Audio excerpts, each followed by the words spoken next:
अथ पंचदशोऽध्याय श्रीभगवानुवाच ऊर्ध्वमूलमधःशाख अश्वत्थं प्राहुरव्ययं छन्दांसि यस्य पर्णानि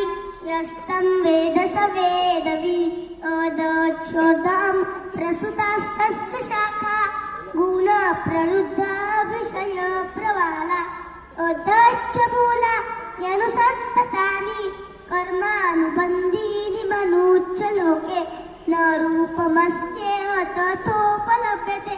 नान्तो न चादिर् न च सम्प्रतिष्ठा अश्वत्थमेनं सुरूढमूलम् असङ्गशस्त्रेण दृढेन चित्वा तत्पदं तत्परिमार्गितव्यं यस्मिन् गताराणि वर्तन्ते।